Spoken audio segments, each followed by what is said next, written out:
The rain poured over the Navy base like it was trying to wash away the past. The gray skies hung low, and every drop that hit the tarmac echoed the weight of silence that followed her footsteps. Lieutenant Sarah Blake walked through the storm with her uniform soaked, her hair tied tightly beneath her cap, and a look of quiet determination that could cut through steel. She wasn't supposed to be there. At least that's what the commander believed. But she had come back for one reason, one that went beyond duty or pride.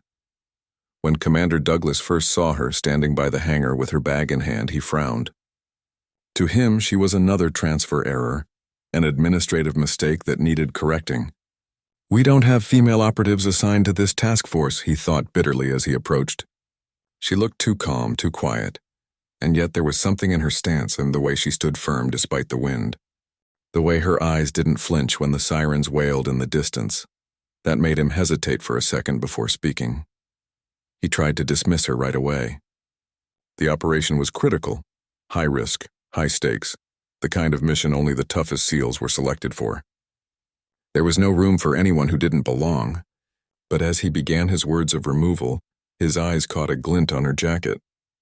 It was small, silver, and unmistakable. The SEAL Trident, the symbol of those who had survived hell and returned stronger. For a moment, he was frozen. The rain didn't matter anymore. His breath hitched. Only one thought echoed in his mind. She's one of them. He looked back up at her face, and in that instant, the entire base seemed to fall silent around them. He realized this wasn't a mistake. This woman, who stood before him with quiet resolve, had earned that trident, something even the toughest men had failed to achieve. Sarah didn't say a word. She didn't need to. Every scar on her hands, every mark on her skin, every quiet second she stood in the storm spoke louder than words. She had faced the depths of war, the cruelty of doubt, and the loneliness of being unseen in a brotherhood that wasn't built for her.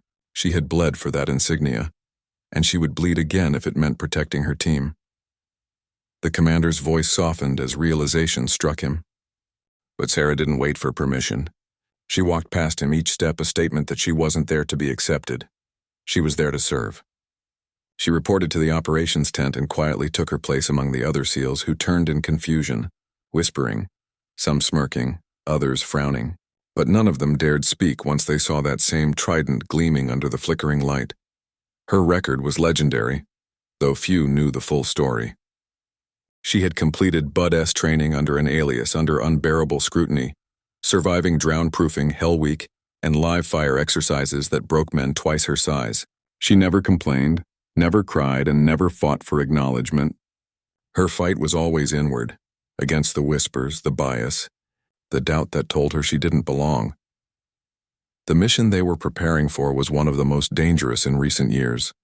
Deep infiltration to rescue a captured intelligence officer from enemy hands. Every SEAL on that base knew the odds were near impossible. But Sarah volunteered without hesitation. Commander Douglas hesitated again. Not because he doubted her skill, but because he saw something in her eyes that he hadn't seen in years. The haunted look of someone who had already lost everything once before. As the team lifted off that night, the sky was pitch black. The rhythmic hum of the helicopter blades echoed like a heartbeat. Sarah sat quietly, her fingers brushing over the small patch inside her vest. A photograph folded so many times it was nearly worn away. Her brother, Michael. He was a SEAL too, the only family she had left. And he was the reason she was there. He had gone missing during an operation just like this 3 years earlier. No body was ever found. No closure, just silence. The mission was chaos from the start. Intel was wrong. The drop zone was compromised, and within minutes the team came under heavy fire. Commander Douglas shouted orders, but it was Sarah who moved first, darting through gunfire, pulling a wounded teammate behind cover, her movements fast and precise like she had been born for this moment. She fired back with calculated fury, every shot deliberate, every motion calm amidst the storm. When the team was pinned down, it was Sarah who volunteered to flank the enemy line alone. "Cover me," she whispered, her voice steady, and before anyone could object, she was gone, vanishing into the smoke and thunder. For 20 agonizing minutes, the team held their position, hearing the chaos unfold somewhere in the distance. Then through the comms, her voice came, low, steady, but with an emotion they hadn't heard before. "Target neutralized. Path is clear. Move now." They found her standing near the extraction point, her rifle low, her uniform torn, but her eyes fierce and alive. The prisoners were safe. Every one of them. When they returned to base, the commander looked at her differently. There was no more doubt, no hesitation, just deep respect. That night, as the team gathered in silence, Sarah stood by the window of the barracks, staring at the distant ocean. The reflection of her SEAL Trident shimmered faintly in the glass. She reached into her pocket and pulled out that old photograph of her brother. "You'd be proud, Mike," she whispered. "We made it home this time." The commander approached her quietly, the weight of guilt and admiration heavy in his chest.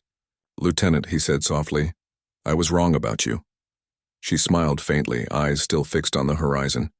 "Sir, I wasn't here to prove you wrong. I was here to prove him right." There was a long silence. Only the wind spoke. In that moment, every man and woman on that base understood something profound. Strength wasn't defined by gender, rank, or words. It was defined by endurance, by the courage to keep standing when the world told you to sit down. Sarah Blake became a legend among the teams, not because she was the first, but because she never asked to be treated as anything other than a SEAL. And for the first time in his career, Commander Douglas understood that leadership wasn't about giving orders. It was about recognizing the quiet warriors who fought their battles long before stepping onto the field. If this story touched your heart, please take a moment to like, subscribe, and share. It helps us keep bringing you real stories of courage and honor from the legends of history. Special request, tell us in the comments, what does true strength mean to you?